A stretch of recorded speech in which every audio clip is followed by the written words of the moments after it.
You're listening to The Practical Wealth Show with Curtis May. Hey guys, just want to give you a little preview. We have a really good show today with Sebastian Meine. And so if you're a coach, if you're a service professional and you feel like you're working all the time, but you're not getting revenue that you should be generating, then this interview is for you. So, you know me, so we're kind of all over the place because I let my curiosity lead me. But one of the things I want you to pay attention to as you listen to this is the concept of the customer journey, okay, of being aware. Sometimes they're not even aware they have a problem, awareness of that they have a problem and you may have a solution, and how you begin to, think about your thinking, how to think about charging, not by the hour, but by the value that you create. All right. So enjoy the show and stay tuned for my interview with Sebastian.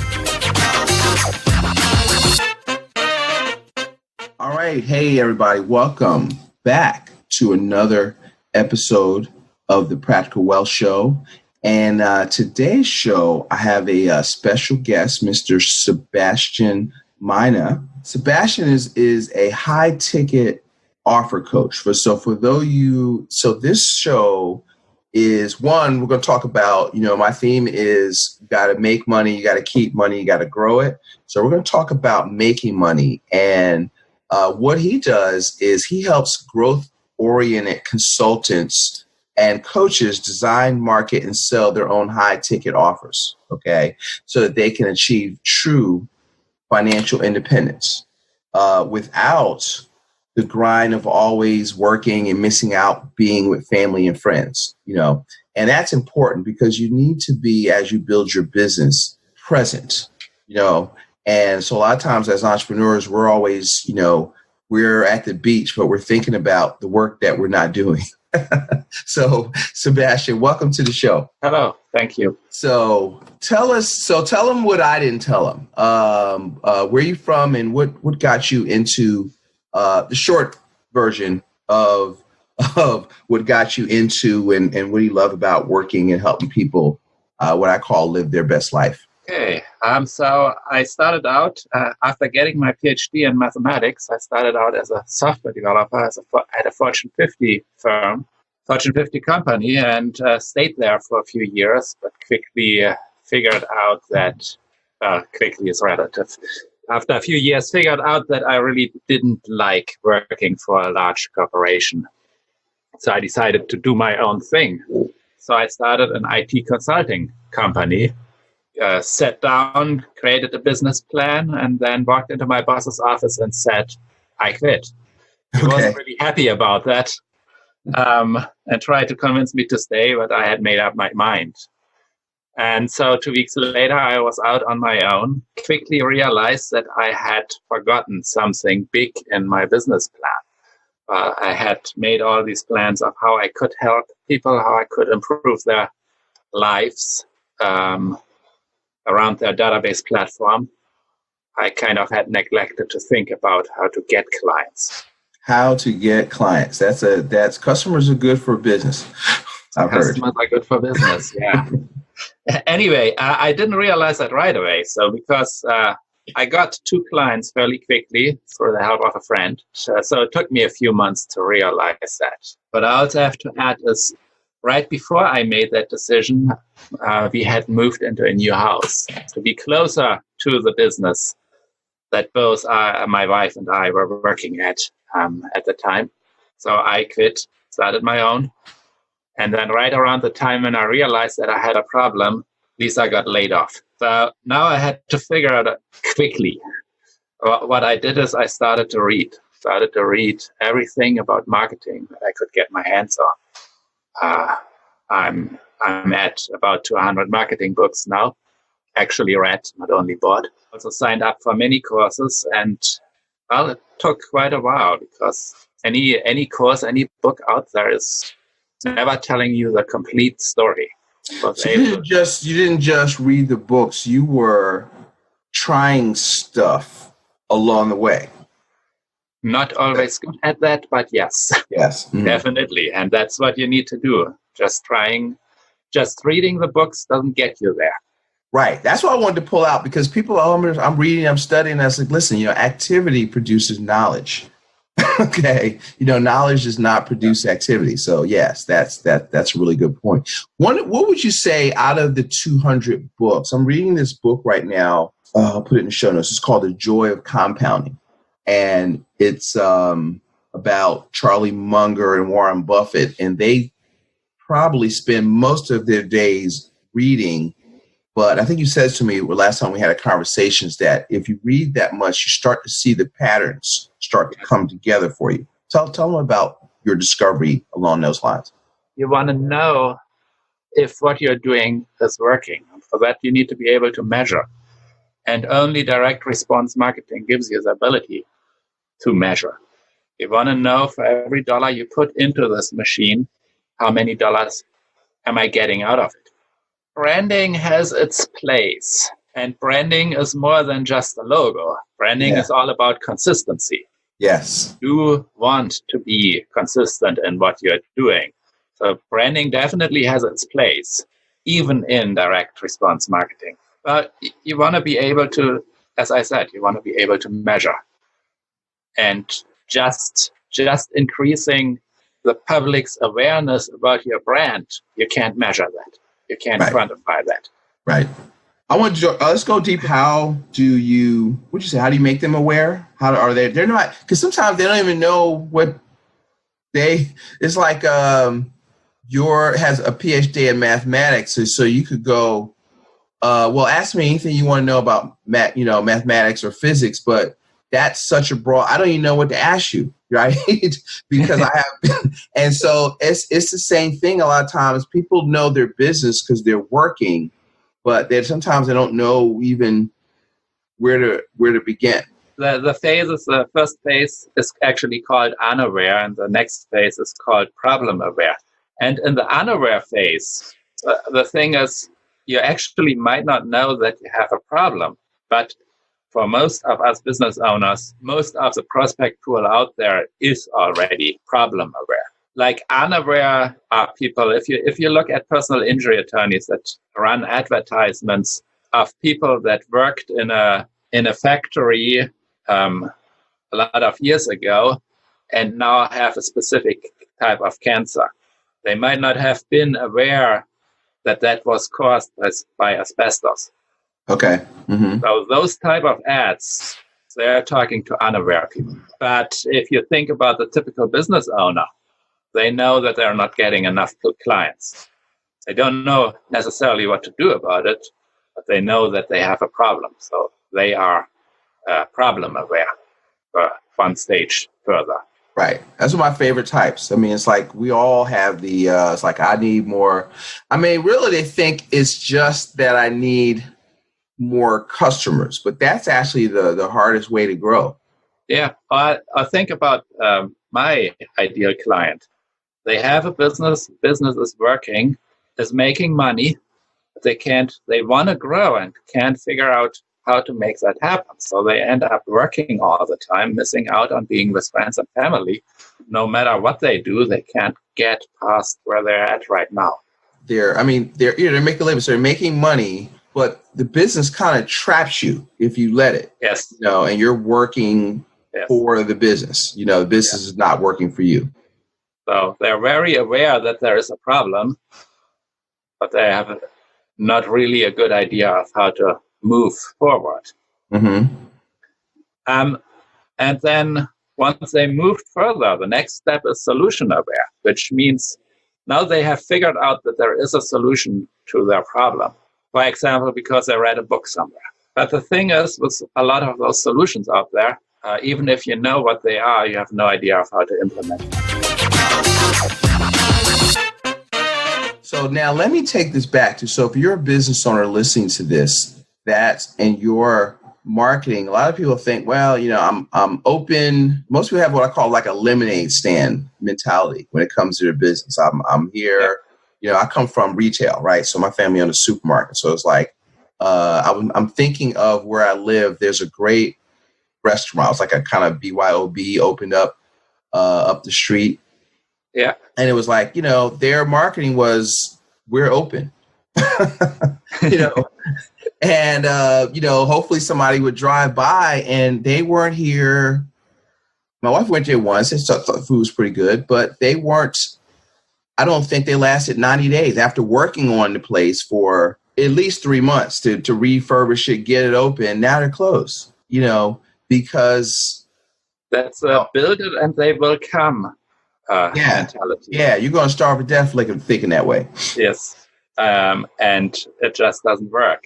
A lot of people that try to get into online courses, make that mistake. They spend years creating their perfect online course, perfect online offer, and then they put it out there and nobody buys. Or they have I'm thinking of somebody in particular, but they're, a coach that wants to really help people because they're passionate about it, but they really haven't determined what the market wants.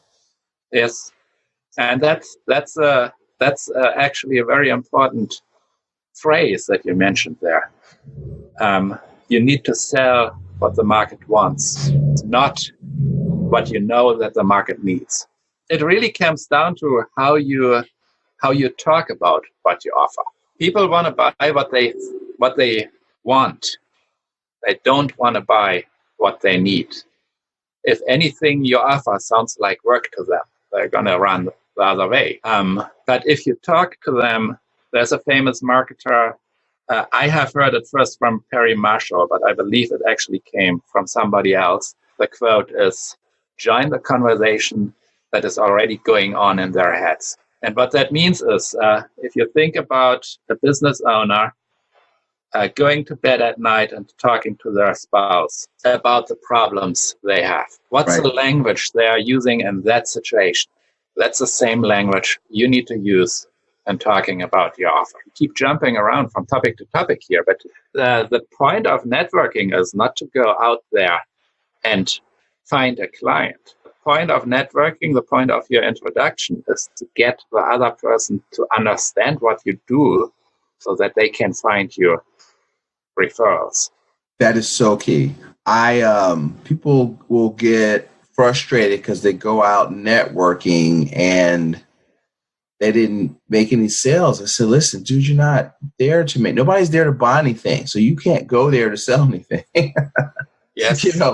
And I says, when I go to a networking event, I'm looking for strategic alliance partners. Exactly. Who do I know that knows the people that I want to meet? And, you have to kind of talk about from a situation, how can you bring value to their clients? Because if they make a referral and you screw up, you just made them look bad. So you have to be clear on your process so that, if I look at a strategic alliance partner, I interview them. I want to know their process. If I sent you a referral, what is step one? Then what do you do? Then what do you do? So I know that they have a process and they call people back so they'll take care of them, which is part of growing. So these are so in these conversations, you're getting a sense of the kind of components of your business that could be broken, that Sebastian kind of helps you put those pieces together. Would you say that that's accurate? Let's go back to the phases of the customer journey. Okay. Yeah. So now somebody has figured out that they want to grow and can't grow. Mm-hmm. So they might find out that a solution is come up with a high ticket offer. Once they are there, they're solution aware. Right. Now, what does it actually mean to have a high ticket offer? How do I go about that? They might have questions like, I have a hard time selling my services for $50 or $100 an hour. How can I ever sell anything for $5,000, for $10,000? I have those questions. So maybe we'll just I do remember. Oh, y'all gonna listen to a therapy session for Curtis, okay, on this call. But yeah, and so because people don't, I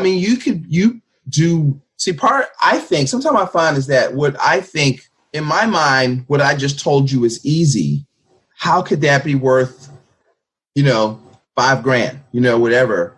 And this is what goes on, I think, in some of the coaches and consulting attorneys, you know, from charging what they're worth. Because why is it? What is going on in their head? Because a lot of it's mental. So there's certain things that you have to get through. There are two things that are going on there. The one is the mindset of getting from exchanging time for money to offering something and charge based on the value. So if I help you, say, go from 6 to 7 figures, and to make that happen, I have to spend 100 hours with you. Not saying that is a realistic ratio, but let's just say. And I would go about that thinking about charging by the hour. Even if I were to charge, say, $150 an hour, that would end up over 100 hours, $15,000. Right. Now I just help you to get from 6 to 7 figures yearly income. How much would that be worth to you? But yeah, I mean, 15,000 is a bargain when you look at it that way. 15,000 is a significant bargain. Yeah. Even if I were to charge 10 times that, it would still be a bargain. Right. Would you invest 150? I mean, if you look at it like a real estate investor, would you invest 150,000 to acquire $1 million property that cash flowed? You know, or we don't tend to look at our services that way. Exactly. So look at it from the value you provide, from your client's perspective, as if they are making an investment in their future. That's a really good point. And what you're selling has nothing to do with the time you need to invest at that point to help them along. What you're selling has to do with the experience you bring to the table. And that's because we've been doing it so long. It's like, it's not that big a deal. And it's funny, I get on my wife about that. I says, listen, you're a really skilled attorney. You need to raise your prices. and because you're worth it. There's stuff, just for how long you've been practicing, that you're thinking about, well, what can they afford? But what are the problems that you're helping solve? How are you saving them money? So I really see your point there. Yeah. So that's the one thing. The other thing is a mindset. Mm-hmm. Like being ready and go out there and say, I charge $25,000 for this. That's hard to do. People start cracking their voice, getting all scared and sweaty. And the client the prospect will smell that from 100 yards away. So as soon as that happens, the sale doesn't. So you need to be ready to go out there and carry that price tag with pride. How does one do that? Well, how do you begin to do that? How do you begin to think about your thinking? One way to go about that, and a lot of people out there will tell you, go that route, is to start investing in yourself. I think I can say that all the information you need to grow your business is out there for free. You just need to go and spend a lot of time to find it, to sort it, to make sense of it. And then it becomes a question, what's worth it? What is it worth it to you to save time? You have a lot of time and little money, go out and find the resources. If you are strapped for time already, and you want to get to a solution quickly, but you have money already, invest money instead of time. So now I'm talking to you. If you're a coach or entrepreneur out there, you have to keep the main thing the main thing. And so your main thing is you got to make it rain. You've got to control, you've got to be doing productive activities and, working on your vision, working on growth. Those are productive activities. And so because I always teach people that and I've just discovered this really where I've been testing it and doing it to myself in the last 18, 24 months. My number one asset is Curtis. And investing, looking at my year going, what do I want to or need to learn how to do? What do I need to read? What conferences, what coaches, and learning to pay for those shortcuts or investing in myself and seeing the money come back out the back end as revenue. Well, that beats the heck out of any stock I could buy. Absolutely. And you mentioned an interesting term like 2 minutes ago. You said that is below my pay grade. Yeah. But what that really means is you need to think about how much money can you make in your business and what are the different activities that you have to do in your business and outside of your business. Yeah. And if you have activities that can make you $1,000 an hour and you have activities, that you can do well, but that you could outsource, give to somebody else for $30 an hour, what are you even thinking about? Spend your time on the high-ticket tasks, on the tasks that can make you a lot of money, and let somebody else deal with the low-ticket tasks. I went to a Tom Hopkins thing. He says, listen, washing cars, mowing the lawn, he says, unless it's therapy, you need to hire somebody for that stuff, Yes. Doing the dishes. You need to, you kind of got to get help in your life. Now, help costs money, which means that you got to focus on making money so that you can make even more money. But it's not to your point. It's not. It is about making money. Don't get me wrong. That's the only reason to be in business is to make money. Okay. Yeah. To solve people's problems, and for in exchange for that, they send you money. But really, Sebastian's helping you get good because ultimately it's freedom.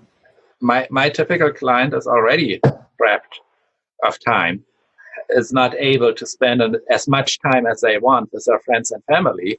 Some even jeopardize their health on the way to get their business running. If you're in that situation, at least get rid of the chores so that you don't have to spend time on that too. Right. Sometimes people feel guilty. I find they're stuck in scarcity thinking, and they really have to work on their mindset. A, you're worth it. B, it's not. Somebody told me one time, price is only and I have to teach myself. I have to do this for myself all the time. Price is only a consideration in the absence of value. The other thing is, what good is all the money you're making if you don't have time to spend it? I find I'm a really good beach bum. That's that is my goal. Is I want to go to the beach and I want to stay there for I would love to be able to I'm working towards when my kids are off, I want to be off. Okay. I find a lot of people they want to make sales, right? But people don't go to meet you, buy from you. It's like ask somebody to marry you on the first date. And you need to, kind of date a little bit, right? But to Sebastian's point, you can automate the dating part. Yes, the follow-up. The follow-up. You can automate the follow-up. The fortune in the follow-up, I've heard people say. To turn somebody from a cold prospect into a client, you need to have somewhere around 7 touches on average. The thing is that the client doesn't do anything to make, the prospect doesn't do anything to make those touches happen. It's all on you. Right. And touches don't mean 7 touches doesn't mean call them 7 times. Hey, it's Curtis. You ready to buy it? Hey, it's Curtis. Ready to buy it? 7 times. That's not. That's not what you want to do. Right. No. But I know people that think that way. So that's why I said that. It's I know it's so if you for example, let's break this down basic. So if you're at a networking event and you met a potential strategic alliance partner, you have to have thought through 7 ways.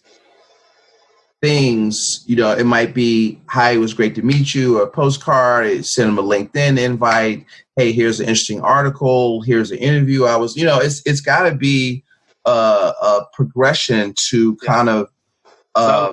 So what's really working well there is send them a video. Mm-hmm. A video of you explaining the problem they're currently having at the stage they're in on the journey. And no matter what you do, you always need to think of the journey. That's a really good point. Yeah, I mean, it could be if you give talks, recording it. It could be you. I was challenged last week on a something I'm in called prosperity economics. They call it discover and declare. So, think of if I'm reading something, I should do a Facebook Live and spend 5 minutes on it. Just hear, hey, I learned this, I did this, but geared towards a problem my audience might be having. Is that kind of stuff. So at least you get into practice. I found for me, Sebastian, I don't know about you, is that teaching sells. So I don't really try to sell. I try to educate, but have calls to action, because you need to invite people to work with you. That comes down to what I call banner blindness. Yesterday, you were exposed to about 300 ads. Mm-hmm. That is in print, on TV, on the internet, on the radio if you listen, maybe even on podcasts if you listen. 300. Can you tell me one? That's banner blindness. Yeah. We as a society have become really good at ignoring advertising. What you need to do is going back to the customer journey. Yeah. You need to pick them up where they are at. And education is a really great tool for that. Yeah. Help them understand the problem they're having. Help them understand the solution or solutions out there. That's what's called education-based marketing. And it's basically the only form of marketing that is still working today. That's right. And part of it goes back to mentality. Your business is a solution to somebody's problem. That's this 1 minute businessman's devotional. So my business is a solution to somebody's problem. So try to, state that. And then, if I'm making money, I'm solving a lot of people's problems. So I'm making the world a better place. And a lot of times people feel guilty for making money. You have to get out of all of this. This is another topic for another day, but all of this mental stuff that is holding you back, you kind of got to free yourself from that. Yes. A lot of beginning entrepreneurs run into that problem. But even experienced entrepreneurs that want to grow, why would anybody ever give me $5,000 for this? Right. And what you need to think about is you're offering a solution to the pain they're currently experiencing. If you don't offer it to them, they will be stuck in their pain. So by not making your offer, you're doing them a disservice. So true. That's really good stuff. Sebastian, what would you say that as you progress through your entrepreneurial journey, maybe your biggest failure, and what did you learn from it? My biggest failure is marketing to the wrong audience. Okay. I did that for a long time in my IT consulting business, where basically was marketing to peers. And that's a mistake that a lot of entrepreneurs out there do. They talk to themselves, to their peers. Okay. Like I was really good at what I was doing. So I was writing these high-end articles about the internals of the Microsoft SQL Server platform. And the thing is, if there are only 10 people out there that can understand what you write, right, and they already make good money selling that stuff themselves, you're not going to get any business. Right. That's funny. That's right. So what they say in marketing is write so that a fifth grader can understand you. I'm always trying to, how can I say this simpler? How can I, it's not about how smart I am. It's what do they hear? That's a good rule. Which is really hard, particularly if you have an advanced college education. Mm-hmm. It's really hard to get back to that, and you need to work on that. But the other thing is, and that goes back to joining the conversation that's already going on in their mind. You need to talk to their audience at the level that they're at. So yes. You don't want to make them think, if you're describing what you're doing, that you can do for them. If they have to spend energy, and thinking takes a lot of energy, That's going to be easier for them to click on the cat video on Facebook. Talk to them at the level of a fifth grader. Talk to them about the problems they're currently having. Even though the complicated stuff comes easy to you, most people, your ideal target audience, is not at your level. They are 2, 3, 4, 10, 20 years behind you. So think back where you were at that time and talk to yourself at that time.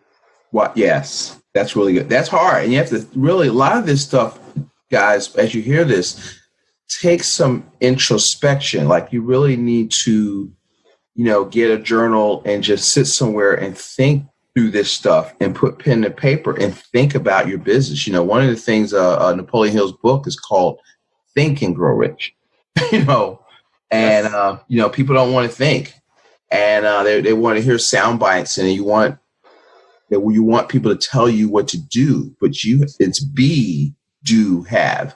And so, being able to go from 6 to 7 figures or being able to charge more for your services is more about being than doing.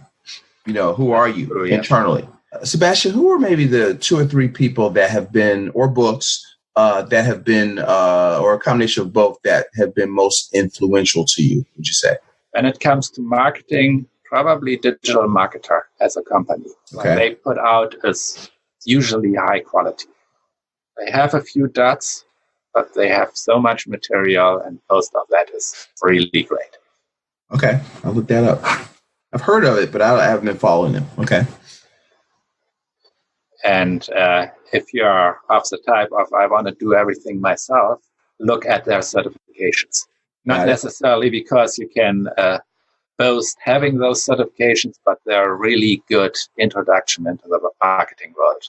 Mm-hmm. If you have them, you know what's important and you think about marketing. There are a lot of people for small niche areas within the marketing world. Digital Marketer is the only one that comes to mind for an overarching picture. You think about Google advertising, it's Gary Marshall, for example. Okay. Mm-hmm. I haven't heard any of that. A lot of these guys have audiobooks, right? So you don't just have to read it. I'm not a reader. My first answer is get over it, because you be reading at least 25 pages a day. But, Audible, while you're working out, while you're driving, make you might listen to the radio. That company is not the only one. There are actually many companies out there that offer business books in audio format. And some even have free offers. So do some Googling. Do some Googling. Another brand name. Do some internet searching, and you will find a lot of books out there.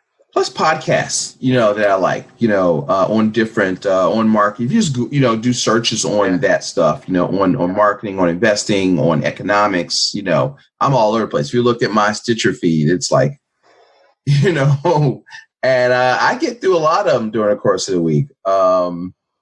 Sebastian, where can our listeners connect with you online or connect with you, but let's say online? Well, there's LinkedIn. Mm-hmm. There's my website, Be a Wealthy Expert, which is be.a.wealthy.expert. And that's it. That's it? Okay. Well, that's enough. So no .com, .net, or whatever. Just Be a Wealthy Expert. Be a Wealthy Expert. So if you'd like to find out how to be a wealthy expert, you're an expert, but you're not wealthy. You're an expert, but you're not, you're still trading hours for dollars, and you want to grow. And see, folks, you need to grow, because you have a message that is the solution to other people's problems, but nobody knows you can help them. So it's your obligation to grow. People, yeah. So it's your obligation to grow and do everything you can to get that message out there. So, hey, listen, guys, I think we had another great interview. I was trying to, probe and get y'all a free consulting meeting out of Sebastian here today. At least for me. And so that was good. So listen, make sure you check out him out on LinkedIn, connect with him, ask questions. If you're in a place where you're already you're doing okay, but you know that you could do better and you feel stuck, make sure you reach out and look for all the information in the show notes. Sebastian, thank you so much. I had a great time today. Yes, thanks for having me. Yes, my pleasure. So, guys, here's another episode of the Practical Wealth Show in Can. So today we talked about making money, all right, and getting better at what you do, which generates more money so that you have more money to save and more money to invest. Have a great day, everybody. Bye.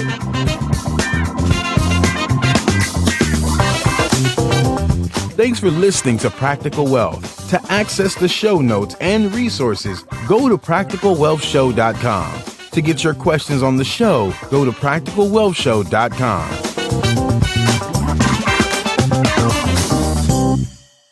This show is for entertainment purposes only. Before you make any investment decisions, consult a professional. This show is copyrighted by Practical Wealth. Written permission must be granted before syndication or rebroadcasting.